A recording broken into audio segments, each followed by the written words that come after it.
Hey guys, welcome back to the channel where I cover missing persons, unsolved cases, crime news, and more. I actually had a whole nother video ready to record. I have all the research I've been working on, and we got a major updates in the Seminole County Winter Springs carjacking case today. There was another presser, so that would have been the fourth presser at 3 p.m. today from Seminole County Sheriff's Department Sheriff Dennis Lemma. And it looks like they have this case pretty close to being tied up and with a bow and ready to delivered to the DA's office. So obviously I'm going to play the presser in just a moment here, but I am going back to just a picture of Catherine and as well as the carjacking from a screenshot from the witness's video here. So basically they have three different people plus Soto, the female, in custody. There was two more arrests today, and one was arrested in Puerto Rico and one was arrested locally. Giovanni was arrested locally, and there was a third gentleman. I don't even know if I want to call him a gentleman. Kevin Ocasio-Justino. He was arrested today in Puerto Rico.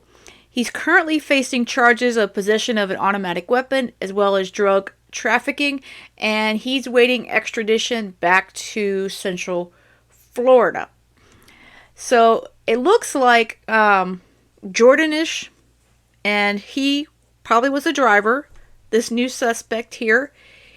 And as far as Giovanni is concerned, at this point, investigators believe he was not involved in this carjacking, but he may have been in the vehicle because you can't tell how many people are in the vehicle.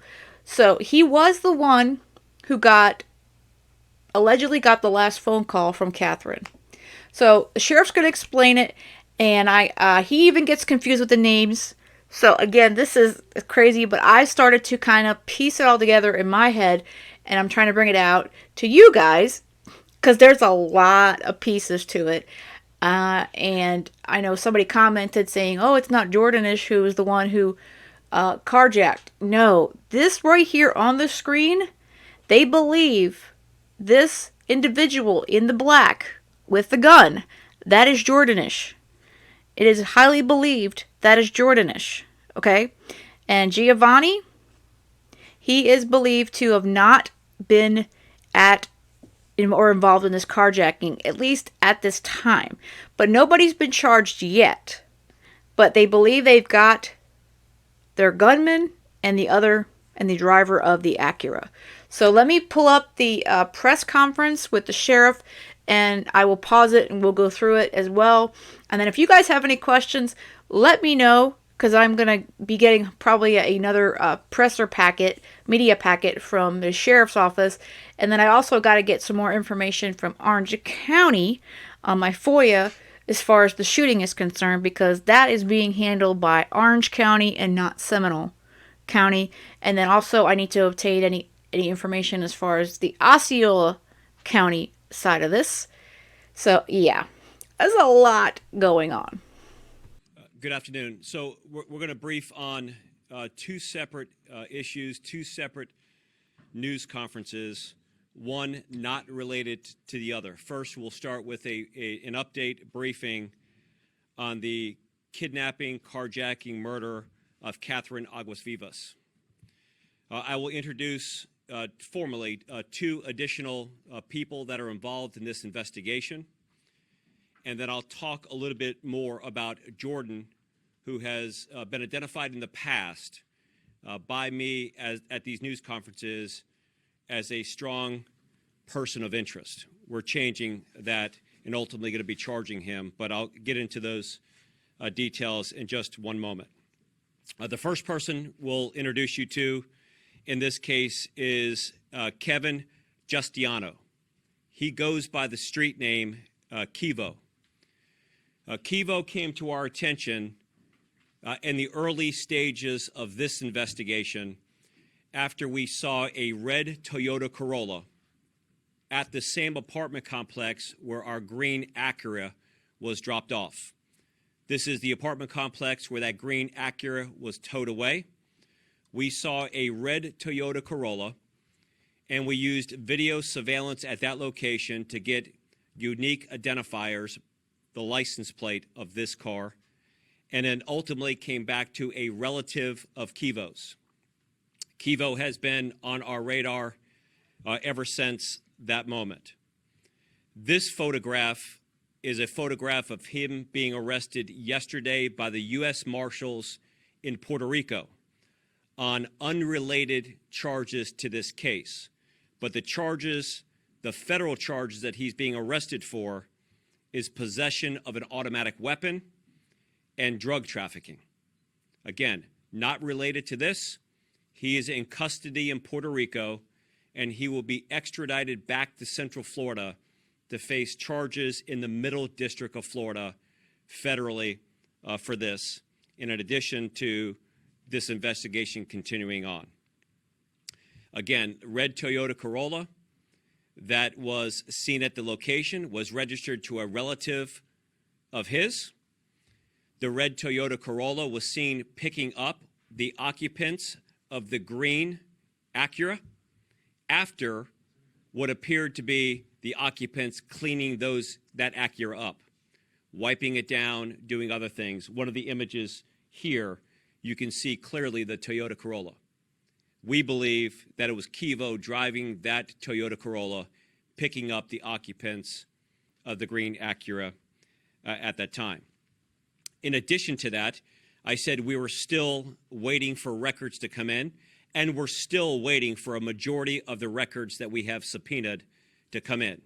But one of the records that have now come in puts Kivo at the scene with Jordan of the kidnapping. So it is likely, more likely than not, and I believe it's Kivo driving the green Acura and Jordan holding the gun at the window, committing the kidnapping, and we'll get in more to that as we go on. So again, it is Jordanish and Kivo who are allegedly believed to have been the ones involved in the carjacking of Catherine Agavivas. I tell you what, he says that name effortlessly. But it's believed that they are the two that were involved in that carjacking that was caught by the witness.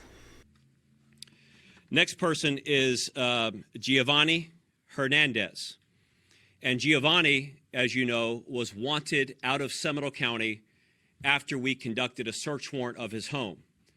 But because this case is complicated and there's a lot of moving parts, Giovanni was first introduced into this investigation because he was the last person that our decedent, Catherine, spoke to.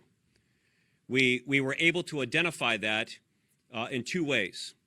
One, we received a screenshot that was sent by the victim's brother. Victim's brother's name is Lewis. He sent us a screenshot of Giovanni's photograph and said, this is the last person that she spoke to. We were able to run that photograph through a program run out of the Pinellas County Sheriff's Office called FACES. It's a facial recognition program, and it came back 98.6% likely that it was Giovanni with a Castleberry address. We believe our victim was on her way to meet Giovanni in Castleberry because the route that she was traveling from Homestead is a GPS route that's routed in and around the location where he was at. As a reminder, first we got a report from her husband, Miguel, that said that she was up coming to Central Florida to visit family members. Additionally, we said that there was no family members that we could locate here. We later identified two family members that are in and around the area, but they were not expecting her to come up. Lewis, the brother, then gave a report to detectives that said she was on her way to Seminole County or the Central Florida area to deliver money and other stuff to a friend. We think that friend is Giovanni. So Giovanni was there. He was wanted out of Seminole County because we conducted a search warrant of his home. The search warrant revealed what appears to be a lot of property, likely stolen property, as well as fentanyl and other drugs and a gun.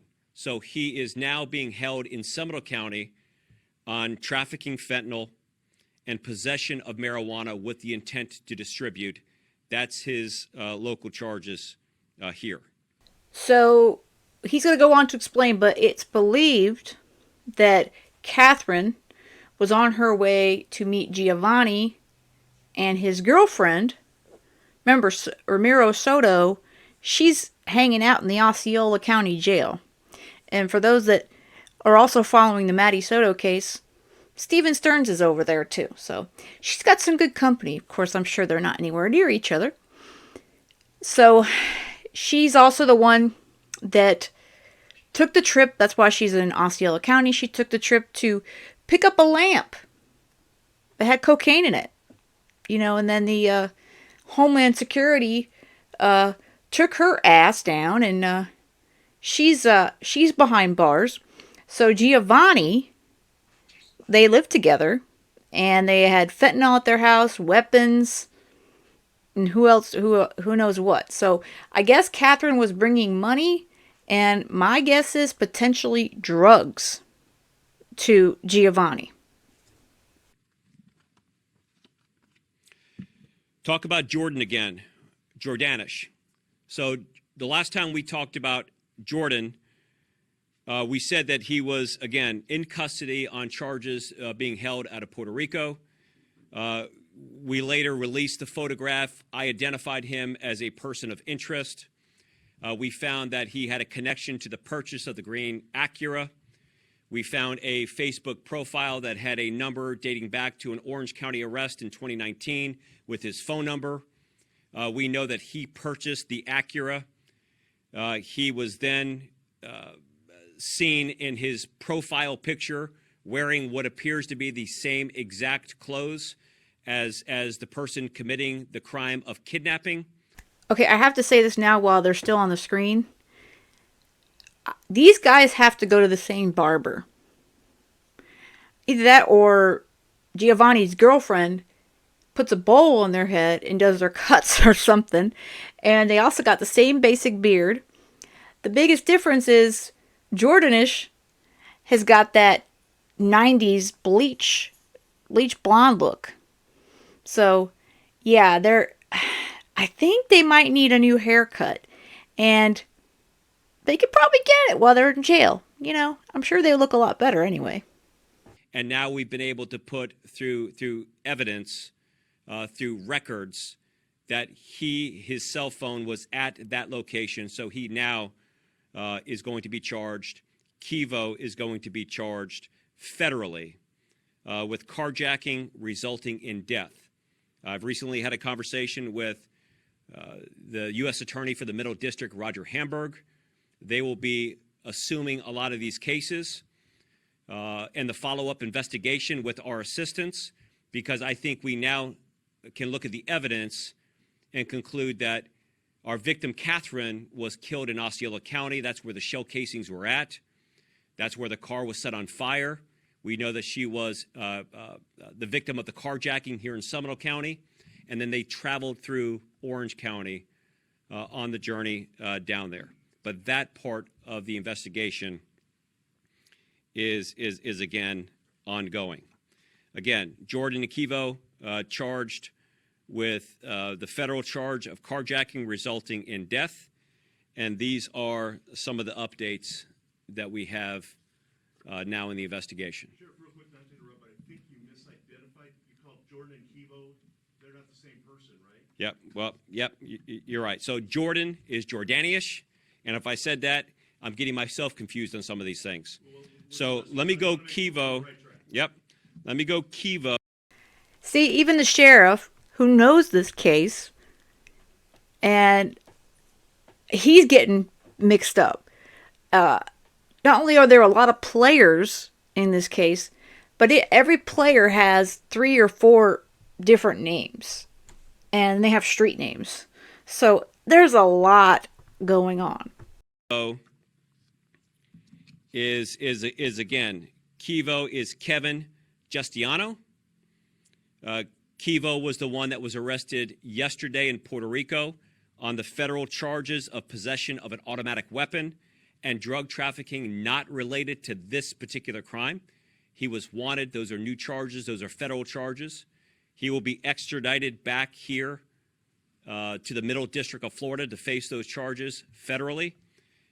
He was introduced to us because the red Toyota Corolla that picked up the 2 occupants of the green Acura moved into that vehicle.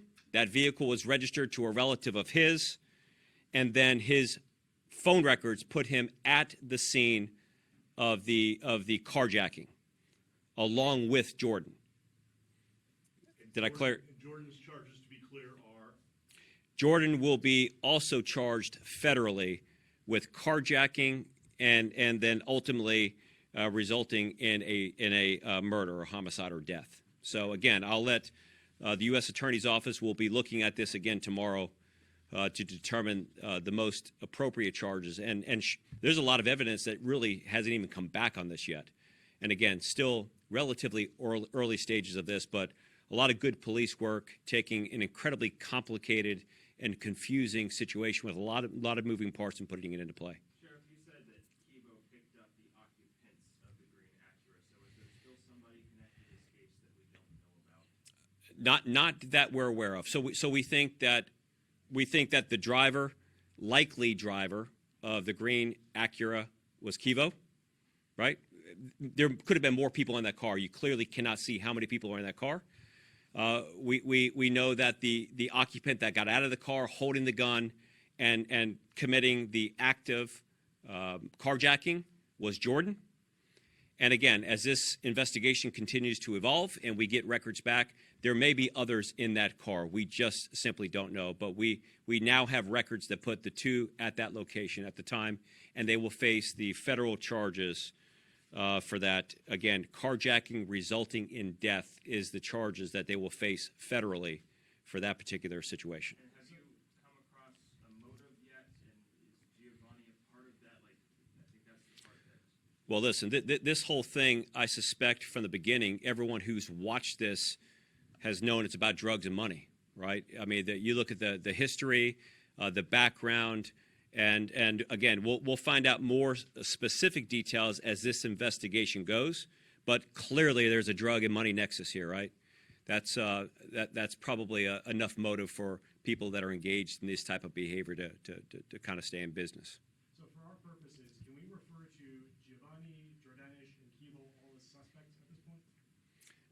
Well, I'll say it like before: it's we think that they did it. We're going to charge them. We don't charge people unless we think that they did it. So, suspect, we're alleging that they're the ones responsible. We would not put charges on them if we did not believe that was the case. So, Just to be clear on that end, Giovanni wasn't a part of that statement that you just made. To clarify, you don't believe he was involved in the actual kidnapping part? Correct. I'm not going to speak specifically to the level of involvement because that will continue to evolve, come out. But he is not being charged with the kidnapping. We are only charging the 2 people that were out there. We think that Giovanni's connection was the last person that our victim spoke to. We think that she was probably on her way to Giovanni's home.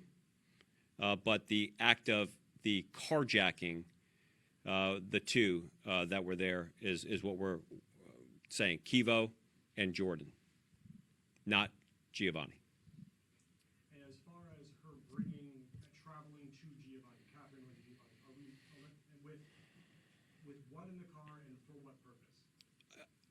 It's a level of speculation, right? We don't know that for sure. I don't know that. I mean, it's difficult. I mean, she's no longer alive. She can't attest to it. But I think when we see that the last person she spoke to, that the brother said she was delivering money and other stuff to a friend, the path that she was traveling was a path towards their residence, I think that you can only assume that that's probably where, but that's my hunch, right? We don't know that for sure right now. Is there anything I in her? want to come back to the timeline. You say that the Acura Green was getting to the truck on March 19, and after that was released.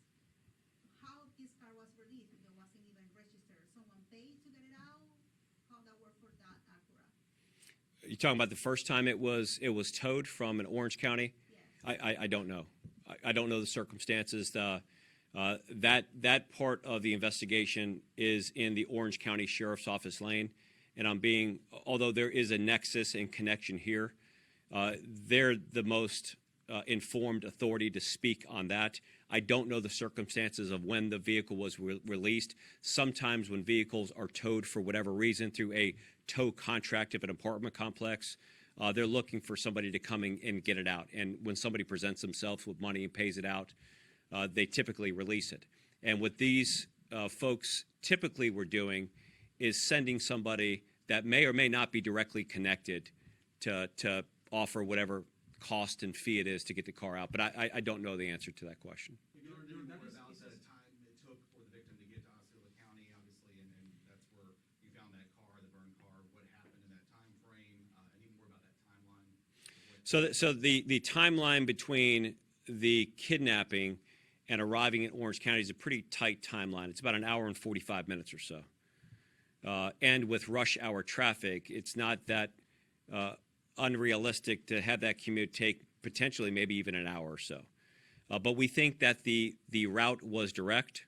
Some evidence and records are coming back to kind of prove that. Some of those records have come in.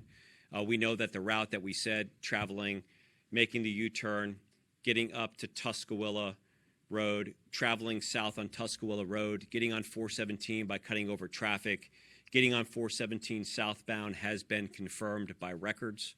Likely getting off at Narcoossee Road, traveling down to Boggy Creek. How long they were at the location, we don't know at the time because that location was off. So it may, in all intents and purposes, been a direct route there, and then any time delay between the report of guns fired and the flames or smoke from the vehicle was just the time that they were there. So again, that will come out further in the investigation when we get information. We'll go here. I'm not going anywhere, so we got plenty of time. So. As far as your investigation has revealed, anything in Catherine's background or husband's background that shows any history of drug dealing or any involvement in anything like this? So not that we have access to right now. I will reshape the husband and brother's involvement. I said that they were cooperating at first. Husband is no longer cooperating with us, and the brother has been crossed up in multiple lies with our detectives. So to shape that they're cooperating would not be accurate. So they are no longer cooperating. The husband is not cooperating at all, and the brother feels like he's cooperating, but he's telling us lies. So again, that will be a part of the investigation that's ongoing. We'll continue to look at that. Sheriff, Jordanis is a suspect now about in the Catherine's case. Say it again. Jordanis is a suspect now. Jordanis is a suspect now. Yes. Let's call him a strong suspect. He's the guy with the gun committing the crime. And I think that when we release that photograph with somebody in the Facebook wearing the exact same clothes as the person on the scene, I think that most people that saw that video said, yeah, you don't have to be the sharpest detective to know that it's likely this guy. But now with records putting him back at that location at that time, we're confident it's him.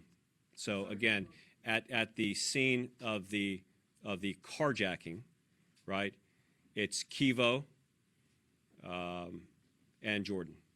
That's there. And with Jordanish and Kevin, do we know if they're associates with Giovanni? Sorry if that was already touched on. Or associates with any known organization? Look, I think all these folks are connected together, right? But what we can prove will come out in evidence that is going to be released to us. And then probably as we shift now to the federal part of this investigation, the federal authorities will be taking the lead on this with our assistance and participation. But I think this entire group is absolutely connected. and from the activities, probably not the first time that they've been involved in criminal activity and committing crimes. So I just want to understand very well this information. So you say the brother is, you're catching the brother lying sometimes. So is a possibility that Giovanni is not the last person that she spoke? So in the FaceTime is actually Catherine on the screenshot? I just want to confirm that information. Yeah, well, I mean, we're pretty confident that Giovanni was the last person that she had communication with, because the timeline is pretty tight there. So we think that he's truthful about that. But even when he sent us the initial screenshot, and we're talking about Lewis, the brother, when he sent us the screenshot, he screenshotted it and edited it to the point where his photograph was out of it and sent that to us. It was the forensic examination of his cell phone that he gave to us where we had the opportunity to look at the original image with his photograph in there. So, but he's lying to us. You know, we've been able to cross him up in multiple lies. He's helping initially to a certain extent, but he's telling us a whole lot of lies that we have to kind of go through. He could be a lot more cooperative. That screenshot is Luis and Giovanni, no Catherine and Giovanni. Correct. Correct. And as far as other players kind of involved in this, I forgot the gentleman's name, but the Orange County deputy, is there any update as to how he kind of plays in and ties into this? So again, nothing new on the Orange County deputy. We're continuing to work that side of it. Obviously, we want his records on his work computer, access to the database like the David system where he found those unique characteristics about our detective. We want to know what his phone records look like, communicating back and forth. So again, we have not received those records back, but nothing new with the Orange County deputy or that part of this investigation. Okay? So again, sorry for any confusion. I think I've clarified kind of where we're at with this, but again, this is a lot of moving parts to this, and thank you all for getting the word out there. Woo! Yeah, there is a lot of moving parts. That would be the correct phrasing. Again, when folks have said it's confusing, and I said it originally it's confusing, I think now it's more clear to me. Today, you know, the players, it's starting to really come together. So again, they believe they've got their carjacking suspects, and they believe that this guy standing right here in the black hoodie with the gun, they believe that's Jordanish, and in the car is the new suspect, which we were not aware of, Kivo, which his name is Kevin Ocasio-Justino, and I think that's where it gets confusing, because you got Jordanish and this other guy's last name is Justino. He was arrested in Puerto Rico, so he'll be back here. I don't know if it's quickly or depending upon how that, you know, the extradition situation goes. It's, you know, if he holds back on it, but he will be back here in Central Florida. So the Seminole County Sheriff's Office believes that those are the two players. Those are the two suspects that were in that green Acura, and that Giovanni was in the red car. So he was involved before the carjacking, potentially. So again, it's possible he's in this car, but, you know, because you can't tell if there's just two people in this car or there's three. You really can't tell, but there's at least two. And again, I sadly think she was traveling with money and drugs, and she was meeting Giovanni. It really makes a lot of sense. I don't know why these two here believe that they needed to kill her, but I guess that's something they may or may not answer. But obviously, I guess money and drugs is worth killing over and worth spending the rest of your life in prison. So again, this is excellent work by the Seminole County Sheriff's Office, along with Homeland Security, federal agents, all the above. I'm going to get some more information again from Orange County to connect Juan, the tow truck driver, to this. But we seem to have the story, the basic situation down for what happened with Catherine. But I do believe since her husband Miguel and her brother are sort of kind of not cooperating anymore, or Miguel's not cooperating, her husband, and her brother is sort of playing games with law enforcement, I think they're also a part of this whole drug money. I don't know if it's a ring, what's going on. But again, these things are unfortunately all over the place. So, I mean, South Florida, you got Miami. They're down in Homestead. So, and then you connect Puerto Rico to, this area. Sadly, a lot of stuff going on. So that's the update right now. I'll keep you guys apprised. And stay tuned for a new case. It's not a new case.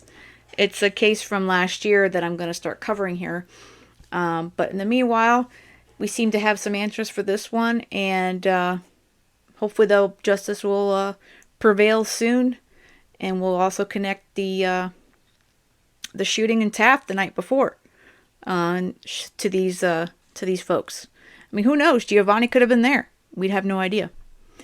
But let me know what you guys think in the comments. And if you have any other questions, let me know. Again, I'm going to get the media packet, and I'll let you guys know any further info as I get it from the Seminole County Sheriff's Department.